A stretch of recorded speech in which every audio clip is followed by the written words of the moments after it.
பிரபஞ்ச தியானம். இந்த தியானம் ரொம்பவே ஒரு எளிதான தியானங்க. எல்லாராலையும் செய்யக்கூடிய ஒரு தியானம். இந்த பிரபஞ்ச தியானத்தை எப்படி பண்ணலாம், எந்த டைம்ல பண்ணலாம், காலையில பண்ணலாமா, நைட்டு பண்ணலாமா, இது எப்படி பண்ணணும்னு டீட்டெயிலா பார்க்க போறோம். நம்ம சாதாரணமா பண்ற தியான பயிற்சியை விட இது கொஞ்சம் மாறுபட்ட ஒரு பயிற்சி. இது படுத்து கொண்டு செய்யற ஒரு பயிற்சிங்க. நம்ம படுத்துக்கிட்டே தியானம் பண்ணலாம். என்னது பல பேர் கேட்டிருந்தீங்க, உட்காந்துட்டு தான் தியானம் பண்ணணுமா, உட்காந்துட்டு தியானம் பண்ணணுமா, இல்ல படுத்துக்கிட்டு தியானம் பண்ணணுமா அப்படின்னு பல பேர் கேட்டிருந்தீங்க. அதற்கேற்ற மாதிரி இது படுத்து கொண்டே செய்யக்கூடிய ஒரு தியானம், நம்மள நாம மறக்கக்கூடிய தியானம், முழுக்க முழுக்க அந்த யூனிவர்ஸோட நம்ம கனெக்ட் ஆகிற ஒரு தியானம்.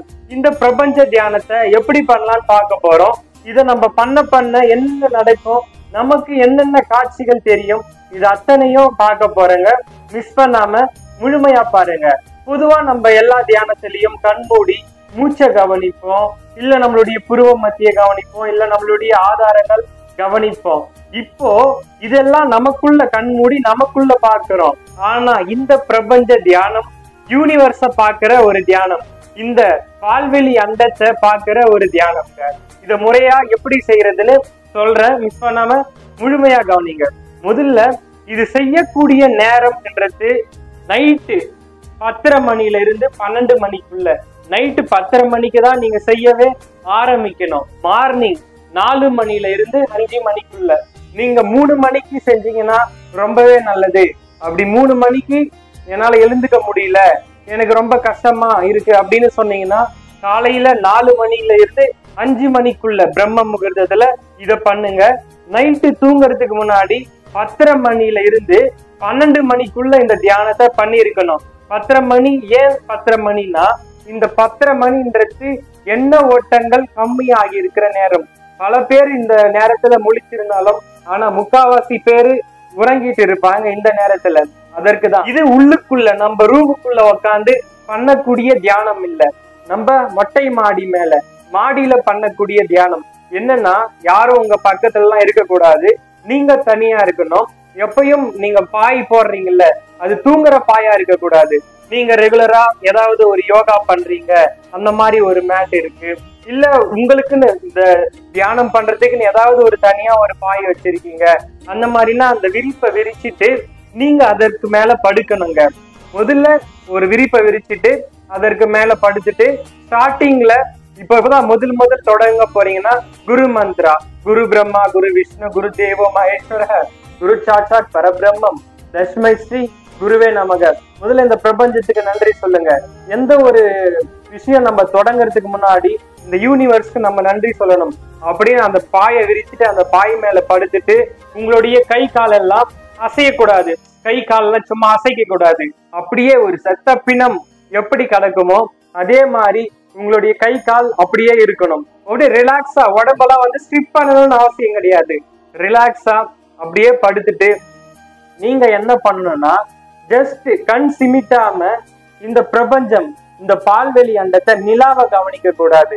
நிலாவை கடந்து ஏதாவது ஒரு இடத்த, நிலாவை தவிர மிச்ச இடம் எம்டியா இருக்கும் இல்லையா, அந்த மாதிரி ஒரு இடத்த போக்கஸ் பண்ணுங்க. அந்த இடத்துல இருந்து வேற இடத்துக்கு மாறக்கூடாது. கண் சிமிட்டாம எவ்வளவு நேரம் அந்த இடத்த பார்க்க முடியுமோ, இந்த பால்வெளி அண்டத்தை எவ்வளவு நேரம் உங்களால பார்க்க முடியுமோ அவ்வளோ நேரம் அங்க நீங்க கவனிக்கணுங்க. ஒண்ணுமே பண்ணாதீங்க, ஜஸ்ட் உடம்பெல்லாம் ஒன்னும் டைட் பண்ண வேண்டியதில்லை. ரிலாக்ஸா படுக்கிறீங்க, ரிலாக்ஸா படுத்துட்டு உங்களுடைய பார்வை மட்டும் அப்படி மேல இருக்கணும். கண் சிமிட்டாம எவ்வளவு நேரம் பார்க்க முடியுதோ பாருங்க. ஜஸ்ட் கண்ணுல இருந்து தண்ணி வரும், கண் சிமிட்டுவோம், இதெல்லாம் பரவாயில்ல. விளக்கு தியானம் பண்றோம் இல்லையா, விளக்கு அப்படியே கவனிக்கணும் அப்படின்னு விளக்கு தியானம் நான் சொல்லியிருக்கேன். சோ அந்த மாதிரி நம்ம அதை விளக்கு கவனிக்கிறோம். இது நம்ம இந்த யூனிவர்ஸ் பால்வெளி அண்டத்தை கவனிக்கிறோம். டைரக்டா நம்ம அங்க என்னென்ன ரகசியம் ஒளிஞ்சிருக்கோ அதை நமக்கு வந்துகிட்டே இருக்கும். ஜஸ்ட் அதை ஸ்டார்டிங் தான் பண்ண போறீங்கன்னா அதை அப்படியே கவனிங்க. ஒரு 10 நிமிஷம் தான், 10 நிமிஷம் கூட உங்களால கவனிக்க முடியாது. கண்ணுல இருந்து தண்ணீர் வரும், கண் எரியும், பரவாயில்ல, கண் சிமிட்டிட்டு மறுபடியும் பாருங்க. அப்படி கண்ணுல இருந்து தண்ணீர் வருதா, கண் சிமிட்டிட்டு மறுபடியும் பாருங்க. ஒரு மாசம் கஷ்டமா இருக்குங்க. ஒரு 1 மந்த் இத பண்றதுக்கு ரொம்பவே கஷ்டமா இருக்கும். அதற்கப்புறம் அரை மணி நேரம் ஆனா கூட நீங்க செத்தம் பின்ன போல அப்படியே படுத்துட்டு அந்த இடத்த கவனிப்பீங்க.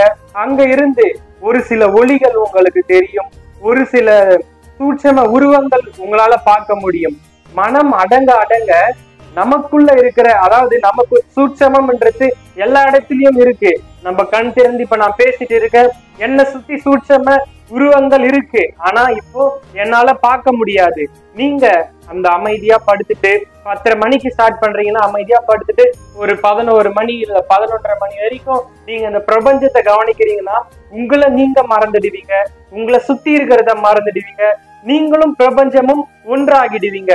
அங்க என்னென்ன ரகசியம் ஒளிஞ்சிருக்கோ அது அத்தனையும் கிடைக்கும். சித்தர்களுடைய அருளாசி பரிபூரணமா கிடைக்கும். பிரம்ம முகூர்த்தத்திலையும் இந்த மாதிரி டைம்ல பண்ணீங்கன்னா மனம்ன்றது ஈஸியா அடங்கும். பலவிதமான காட்சிகள் தெரியும். காட்சிகள் தெரிஞ்செல்லாம் நீங்க பயப்பட வேணாம். ஒரு ஒளியில் தெரியலாம், சூட்சம உருவங்கள் தெரியலாம், ஆனா அதெல்லாம் தெரிஞ்சாலும் அது கடந்து போக போக போக நீங்க உங்க உடம்பு மட்டும்தான் இங்க இருக்கும், நீங்க அங்க போயிடுவீங்க. அந்த மாதிரி ஒரு அற்புதம் நிறைந்த தியானங்க இது. இந்த பிரபஞ்ச தியானம் தினந்தோறும், அதாவது நீங்க தூங்குறதுக்கு முன்னாடி முதல்ல ஒரு அரை மணி நேரம் இந்த ஒரு தியானத்தை கடைபிடிங்க. நிச்சயமா சொல்றேன், நீங்க அந்த தியானம் இதை பண்ணா மத்த தியானம் எல்லாம் பண்ணக்கூடாது அப்படின்னு நான் சொல்லல, இதுவும் பண்ணணும். இதை நீங்க நார்மலா இப்போ ஒரு அரை மணி நேரம் டெய்லி இதை பண்ண போறீங்கன்னு பிக்ஸ் பண்ணிக்கோங்க. ஒரு அரை மணி நேரம் பிரபஞ்ச தியானம், அது யூனிவர்ஸ் கூட அப்படியே படுத்துட்டு ஒரு இந்த பால்வெளி அண்டத்தை பார்க்க போறீங்க. பார்த்துட்டு பிறகு நார்மலா நீங்க என்ன ஒரு பயிற்சி பண்றீங்களோ பயிற்சி பண்ணுங்க. இதையும் இந்த பிரபஞ்ச தியானமும் பண்ணிக்கிட்டு யோகாசனங்களும் பண்ணிக்கிட்டு நீங்க ரெகுலரா பண்ற தியான பயிற்சிகள் பண்ணிட்டு இருந்தீங்கன்னா உங்களுடைய ஆன்மீக அனுபவம், உங்களுடைய ஆன்மீக முன்னேற்றம், அதை நான் சொல்ல வார்த்தையே இல்லைங்க, அப்படியே டக்கு டக்கு டக்குன்னு உங்களை மேல கொண்டுட்டு போயிட்டே இருக்கும். எல்லா விஷயத்துக்கும் உங்களுக்கு விடை கிடைக்கும். ஒரு விஷயம் எதுவும் உங்களுக்கு தெரியலன்னு உங்க மனதுக்குள்ள இருந்து வராது, ஒட்டுமொத்த மெசேஜும் உங்களுக்குள்ள ரிசீவ் ஆயிட்டே இருக்குங்க.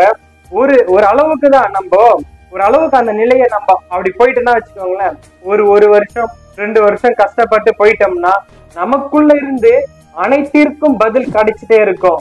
ஒரு விஷயம் இதை பண்ணலாமா, இதை பண்ணக்கூடாதா, இது சரியா தவறா, இந்த மாதிரி இந்த ஒரு நபரை நம்ம போய் சந்திக்கிறோம், அவங்க எப்பேற்பட்டவங்க, எந்த ஒரு நோக்கத்துக்காக நம்ம கிட்ட பேசுறாங்க, அவங்களுக்கு என்ன தேவை, உண்மையிலேயே நம்ம மேல ஒரு அன்பு செலுத்துறாங்களா, இல்ல ஒரு தேவைக்காக பழகுறாங்களா, இந்த மாதிரி எல்லாம் உங்களால உணர முடியும். இது நீங்க உணரல, இது நம்ம வெறும் துரும்புதான்.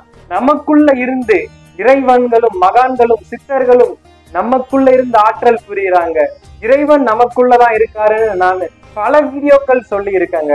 இறைவன் நமக்குள்ளதான் இருக்காரு. ஆனா நம்ம மனம் ஓட்டத்தால உள் மனசு என்ன சொல்லுது அப்படின்னு நம்ம இது வரைக்கும் யாரும் கவனிக்கிறது இல்ல. தியானம் இதெல்லாம் பண்ண பண்ண நம்மள இறைவன் ஆக்குது. எல்லாம் நமக்கு தான். இறைவனுக்கு எதுவும் தேவைப்படல. இந்த பயிற்சிகள், இது யோகாசனா, பிராணாயாமா, இந்த மாதிரி பயிற்சிகள் இறைவனா கேட்டாரு. பூஜை புனஸ்காரம் இறைவனா கேட்டாரு. மந்திரம் சொல்லு, ஓமம் பண்ணு, இதெல்லாம் இறைவனா கேட்டாரு. எதுவும் இறைவன் கேட்கல. எல்லாம் நம்மளுடைய உடல் நலத்திற்காக. நீ நல்லா இருக்கணும், உன்னுடைய உடம்பு ஆரோக்கியமா இருக்கணும், உனக்குள்ள இருக்கிற சக்கரங்கள் நல்லா வேலை செய்யணும், உனக்குள்ள ஒரு நல்ல சிந்தனை பிறக்கணும், எது சரி எது தவறுன்றது உனக்கு புரியணும். இந்த மாதிரி ஒரு காரணத்துக்காக தான் பல மந்திரங்கள், தியானங்கள், யோகங்கள், இனி ஒரு பிறப்பு இங்க பிறக்க கூடாதுன்னு எத்தனையோ வித வழிமுறைகள், உணவு பழக்கங்கள், எவ்வளவு விஷயம் இருக்குங்க. எப்பேற்பட்ட ஒரு அற்புதமான விஷயம் எல்லாம் நம்ம முன்னோர்களும் சித்தர்களும் நமக்கு கொடுத்துட்டு போயிருக்காங்க. ஆனா இத நம்ம யாரும் சரியா யூஸ் பண்ணலங்க. அதுதாங்க கஷ்டமா இருக்கு. நம்ம உடம்ப நம்மளே அழிச்சிட்டு இருக்கோம். இந்த உடம்ப ஏதோ ஒரு இது மாதிரி நினைச்சுக்கிறோம். இப்போ நம்மள சொல்லல, இந்த ஆன்மீகத்துல இல்லாதவங்க இந்த உடம்ப எதுக்கு கொடுத்தன்னு தெரியாம தன் உடம்ப தானே அடிச்சுட்டு இருக்காங்க. அது பல விஷயங்களுக்கு அடிமையாகி ஒரு உயிரை கொலை பண்ணிட்டு இதெல்லாம் பார்க்கும்போது என்னடா இது இறைவா அப்படின்னு கேட்க தோணுது. ஏன்னா இறைவன் எல்லாரையும் நல்லவங்களா படைச்சிட்டாங்கன்னா இங்க ஒண்ணுமே இருக்காது. இறைவன் எப்பேற்பட்ட ஒரு செக் வச்சிருக்காரு பாருங்க. இந்த உலகத்துல நல்லவர்களும் இருக்கணும், கெட்டதும் இருக்கும். இதுல போனா நீ உருப்பற்றுவ அப்படின்னு உனக்கு தெரியணும்.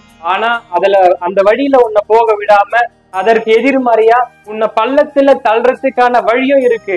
அதுல கொண்டு வர்றதுக்கு ஒரு வழி இருக்கும். நம்ம அதை தான் தேடி போவோமே தவிர நம்ம உருப்படுற வழியை பார்க்க மாட்டோம். எப்பயுமே நம்ம எதுல போயிட்டு கெட்டு போலாம், சீரழிஞ்சி போலாம், இந்த மாதிரி விஷயத்தை தான் தேடி போவோங்க. இந்த தியானம், இந்த மாதிரி எவ்வளவு விஷயங்கள், இதெல்லாம் நமக்கு தாங்க. இறைவனுக்கு எதுவுமே தேவையில்லை. நமக்கு நாம தான் செஞ்சுக்கிறோம். இதெல்லாம் நம்மளுடைய நலத்திற்காக தான். தியானத்துல எத்தனையோ முறைகள் இருக்கு. இப்ப நான் சொன்ன முறைகள் எவ்வளவு நான் முறைகள் சொல்லிட்டேன், தியான முறைகள் சொல்லிட்டேன். இந்த ஆன்மீகத்துல நமக்கு என்னென்ன அனுபவம், தியானம் பண்ண என்னென்ன அனுபவங்கள் கிடைக்கும், இது அத்தனையும் நான் சொல்லிட்டேங்க. என்னுடைய playlist meditation videos, pranayama practice, இந்த மாதிரி பிளேலிஸ்ட் இருக்கும். அதுல ஏதாவது உங்களுக்கு சந்தேகமா இருந்தா ஏதாவது ஒரு மெடிடேஷன் முறைய பயன்படுத்துங்க, தினமும் பண்ணுங்க. உங்க மனநிலை மாறும், உடல்நிலை மாறும், உங்களை சுத்தி நடக்கக்கூடிய விஷயங்கள் அனைத்தும் மாறும். உங்களுக்குள்ள ஒரு அமைதி உண்டாகும், நிச்சயமா உண்டாகுங்க. இப்போ எப்படி இருக்கீங்களோ எனக்கு தெரியாது. இறைவன் எனக்கு ஒரு சில விஷயங்கள் உணர்த்துறாரு. எனக்கு எல்லாம் தெரியும் அப்படிலாம் நான் சொல்ல மாட்டேன். ஏதோ ஒரு சில விஷயங்கள் இறைவன் எனக்கு பிச்சை போட்டு இருக்காரு, அது எனக்கு சொல்லணும்னு தோணுது, அவ்வளவுதாங்க. இதை நான் சொல்லிட்டு போயிடுவேன். கடைபிடிக்க வேண்டியது உங்களுடைய கடமை தான். மறக்காம இதை அப்படியே பார்த்துட்டு போயிடாம இந்த எந்த ஒரு பிராக்டிஸா இருந்தாலும் ரெகுலரா பண்ண ஆரம்பிங்க. நிச்சயமா உங்களுக்குள்ள ஒரு மாறுதல்ன்றது பிறக்குங்க. இந்த வீடியோ உங்களுக்கு மிகவும் பயனுள்ளதா இருந்தா உங்களுடைய ஃப்ரெண்ட்ஸ் அண்ட் ஃபேமிலி சர்க்கிளுக்கு ஷேர் பண்ணிட்டு இதே மாதிரி யூஸ்ஃபுல்லான இன்ட்ரெஸ்டிங்கான வீடியோஸ் பார்க்க இப்பவே சப்ஸ்கிரைப் பண்ணுங்க. இன்னொரு நல்ல வீடியோல பார்ப்போம். Thank you guys.